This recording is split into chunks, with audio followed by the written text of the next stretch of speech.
Hello, YouTube. It's me, John Avenger, once again. And welcome to the last review of the month of February for Black History Month. Yeah, I'm ending it kind of with a bang.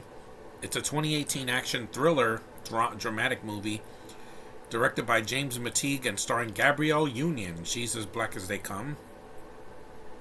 Who also produced this film. And the film follows a mother who must protect her children after the mansion of her recently deceased father is invaded by burglars. Basically like a black version of Home Alone. Breaking in. This is a pretty decent movie. I don't care what the critics say. They're always wrong. When it comes to simple movies, they want to be challenged. I'm like, this is a freaking movie, a very simple plot with a very simple solution. Again, mother protecting her two black kids that are not light skinned, they're mostly dark skinned, against these white guys. Well, two white guys. It's three white guys and a Mexican. That sounds like Steve Buscemi, which is really strange. And I love the tagline, "Payback is a mother." It's a PG-13, but it's pretty intense. Like, this is not a kid's movie. There's a couple of scenes that do cut the violence because it would have gotten an R rating where the Mexican guy slits a girl's throat, but they cut away because it's PG-13. But the rest of it is pretty brutal, though.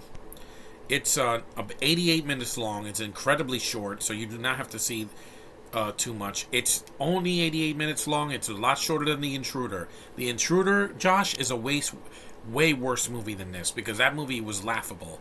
I mean, from the get-go, you knew that Dennis Quaid was off his rocker. Plus, Gabrielle Union can act circles around Megan. I can easily say that. The rest of the cast is really good. You have Billy Burke as the main villain. He was the dad in Twilight. You had Richard Cabral. He's the Mexican guy. You have Gianna Alexis, the gorgeous daughter of Gabrielle Union, who looks like it could be actually be her daughter. And yeah, she's legal. I checked her IMDb page, and she's over 25 now, so she's legal. When she did this, she was probably like 20 or 21. The little brother is Seth Carr. He's the little boy. He was in Night Squad. He was Killmonger as a kid in Black Panther. Jason George is in it, Levi Meaden. And yet, they said the critics were like, they were mixed, praising Union's performance is great. She's a great mother, really tough, human, so she's not a superhero. And her kids are good actors too. They're not terrible actors. They described the film as thinly sketched characters and a slapdash plot. I'm like, again, Home Alone in a black home, where they have a smart home that has everything is digital, that turns on the freaking music in the house, and the water and the alarm system, and everything is digital. And the girl has a cell and listens to music on headphones, so it's pretty current. And the movie's not, like preaching about Black Lives Matter or anything like that. It's done well. There is only one line in the movie that I thought was a little bit too on the nose, especially for nowadays. But I'm not going to repeat it here so I don't offend anybody. It got a 27%. It's not that bad. It says, "Breaking in is proof that Gabrielle Union deserves more leading roles." Yes, she does. But not with Jessica Alba. Just saying that. Particularly in films that offer more than this rote, disposable action thriller. It's got atmosphere, and it's, very isolated, which is what we've been doing for the past 2 years, since 2020. There's no, like... It's not like a big cast. It's a very small cast in an intimate place far away from society. And one of the drawbacks is that the lead dad is not in the movie that much. Her husband is barely in the movie. He's in the beginning, and then he shows up in the third act and gets attacked by Billy Burke.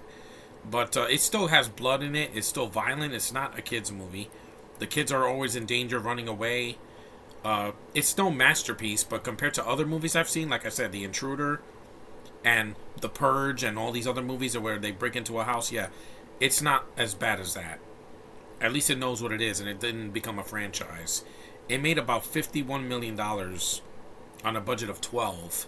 That's a hit by Universal, who have done way worse. Fast 9 is way worse than this movie. It's like an extra hour that you don't need. And it's trying to shove things down in your face. Here, there's not a lot of terrible CGI in it. It's mostly like practical blood and violence and explosions and and a bunch of things happening. So if you're looking for something to watch this month, before it ends, it's a quick less than 90 minutes. It doesn't set up a sequel. It's not a prequel. It's not a remake. It's its own thing. That's what we need more of. More original ideas. Even if it's an idea that's been done before, where you can bring to it, even if it's with a black family, that's something different than compared to doing a six Home Alone that was not needed. I'd rather watch this than Home Sweet Home Alone, because that is garbage. That's literal garbage. This at least is watchable. More passable than a lot of movies I saw last year. So, excuse me. This movie's worth your time. If you can stream it or rent it or something, it's worth at least one watch. I'm not saying go out and buy it, but at least rent it once. It's not going to kill you. Give it a shot. It's not going to be the worst thing ever. It's not a one-star movie. I've seen one-star movies this year that Disney made. But anyway, this movie, it is what it is. It's a fun, well, not really fun. It's a good, well done, passable, attempt. And it could have been a lot worse. Just saying. There were worse movies in 2018 that came out. I think Escape Room came out in 2018 or 2019, around there. But yeah, this is not that bad. I've seen worse. But anyway, thanks for watching, guys. Take care, and I'll see you guys in March. I'm doing a podcast today, so stay tuned for that later. Bye.